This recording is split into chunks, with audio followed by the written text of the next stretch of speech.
श्री शिवाय नमस्तुभ्यम दोस्तों कल 3 अप्रैल सोम प्रदोष सोमवार के दिन पड़ने वाले प्रदोष जिसे हम शिव प्रदोष भी कहते हैं।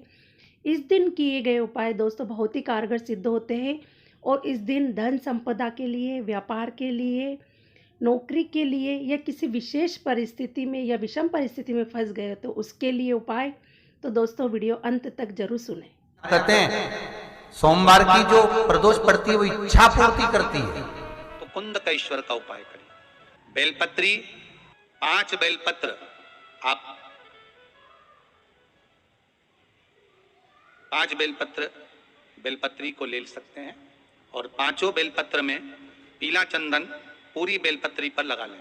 पीला चंदन केवल एक बेलपत्र ऐसी हो जिस बेलपत्री पर आप गाय का घी लगाएं। क्या लगाना है? गाय का घी।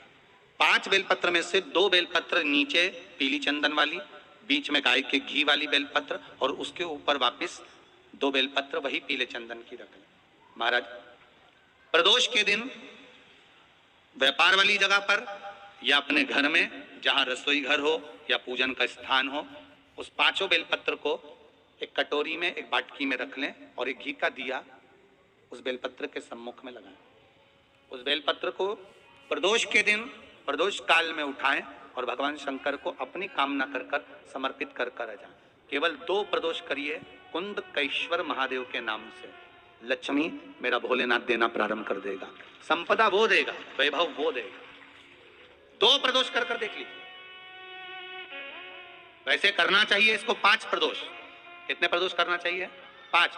पर आप 1 प्रदोष करेंगे, दूसरा प्रदोष करेंगे, अपने आप संपदा बढ़ना, वैभव बढ़ना, लक्ष्मी की आवक होना प्रारंभ हो जाए। जिन बेटा बेटियों का विवाह नहीं होता उन बेटा बेटियों के लिए मान लो अगर कोई ग्रह ऐसे हो गए कि भाई संबंध टूट गया और संबंध टूटने के बाद तलाक हो गया, होने के बाद दूसरा विवाह ही नहीं हो रहा, संबंध टूटने के बाद मंगल विवाह दूसरा हो ही नहीं रहा,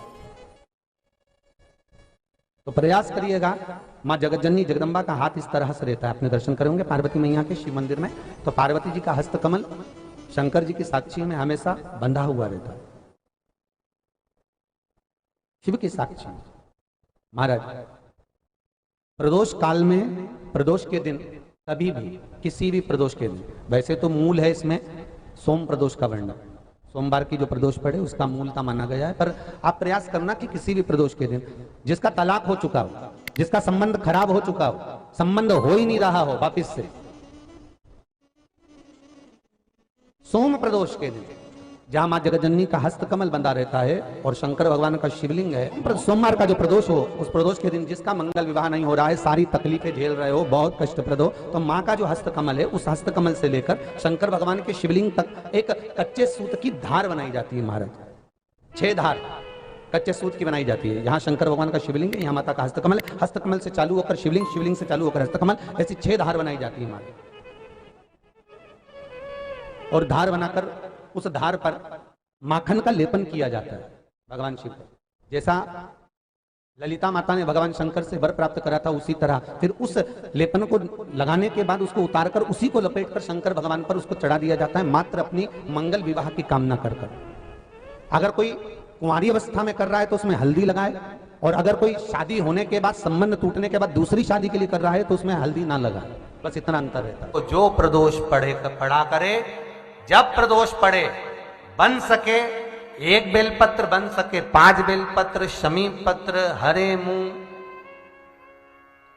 हरा मुंह बेलपत्र, एक कलश के अंदर थोड़ा सा पानी लेकर 1 बेलपत्र, हरा मूंग, शमी पत्र डालकर और उसमें थोड़ा सा गुड़ डालकर भगवान शिव का स्मरण कर कर प्रदोष काल में, मान लो कोई काम आपका बहुत जरूरी है, बहुत दिनों से आप थक गए हैं, नहीं हो रहा, कर्जा बढ़ रहा है, धन नहीं आ रहा, व्यापार नहीं चढ़ रहा, या कोई समस्या बहुत प्रबल है, कोई एग्जाम में बैठ रहे हो नहीं हो रहा, परीक्षा भी दे दी है, रिजल्ट आने ही वाला है, तो भी प्रदोष काल में, प्रदोष के समय वो जल, मूंग, समीपत्र और बेलपत्र और गुड़ का शंकर के शिवलिंग को समर्पित करना प्रारंभ कर दो। 2 या 3 प्रदोष करोगे, बाबा आपकी मनोकामना शीघ्र पूर्ण कर देगा। आंकड़े का जो फूल होता है एक सफेद कलर का भी होता है और एक गुलाबी कलर का भी होता है, देखा है आप लोगों ने? बोलो जम के बोलो, देखा है ना? गुलाबी कलर का जो पुष्प होता है वो आप मंदार का, आंकड़े का जो गुलाबी कलर का पुष्प होता है आप टीवी पे देख रहे होंगे, एक सफेद देख रहे होंगे, एक मंदार का गुलाबी फूल, नीला कलर का फूल देख रहे होंगे। जो नीला कलर का जो पुष्प होता है, गुलाबी कलर का जो आंकड़े का फूल होता है, प्रयास करना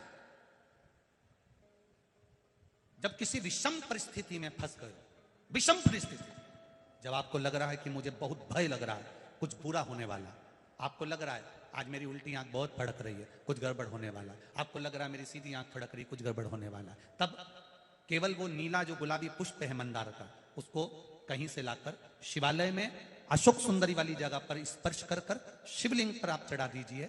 आपकी विषम परिस्थिति कैसी भी होगी वो रास्ता बनाकर बाहर निकल जाएगी, आपको फंसना नहीं, परेशान नहीं। दुख कटता ही नहीं है, दुख कट ही नहीं रहा है। मान लो कोई ऐसा दुख आ ही गया कि वो कटने का नाम ही नहीं ले रहा, बहुत हार चुके हम जिंदगी से, वो कट ही नहीं रहा। थोड़ा ठीक होता फिर दुख आता, फिर ठीक होता फिर दुख आता। तो शिव और शक्ति का स्मरण करो। बेलपत्री के पेड़ के नीचे जब भी घी का दिया लगाने जाओ तो दो बाती एक ही दिए के अंदर, एक चावल का दाना उसमें डालकर अपनी कामना कर कर फिर जलाओ। 3 या 4 सोमवार करके देख लो क्या जा रहा है। अगर मान लो कोई दुख ऐसा है कि वो कटने का नाम ही नहीं ले रहा है, कट ही नहीं रहा है, कभी कुछ तकलीफ कभी कुछ, तो बाबा का, शिव और सती का, शिव और पार्वती का, शिव शक्ति का, शिव अन्नपूर्णा का स्मरण कर कर लगाओ। विशेष जब कामना रहती है, विशेष कामना, आज आपका मन कर गया 108 चावल के दाने मेरे को शिव जी को चढ़ाना है, 108 चावल के दाने मुझे शंकर भगवान को चढ़ाना। विशेष आज आपके मन में कोई मनोरथ बड़ा है, कोई कामना बड़ी है और बाबा से आपने विनती करी कि मेरा ये कार्य अटक रहा है, आप पूरा करोगे, मुझे विश्वास है। 108 चावल के दाने चढ़ाना है। आपने चंदन लगाया, हाथ की हथेली पर 108 चावल के दाने जो घर से गिनकर लेकर गए हो उसको हथेली में रखा। एक एक चावल का दाना नहीं चढ़ाया, हथेली में रखकर जो विशेष कामना, जैसे किसी कर्मकांडी ब्राह्मण से पूछा जाए पूजन होने के बाद में विशेष अर्घ दिया जाता है, विशेष अर्घ,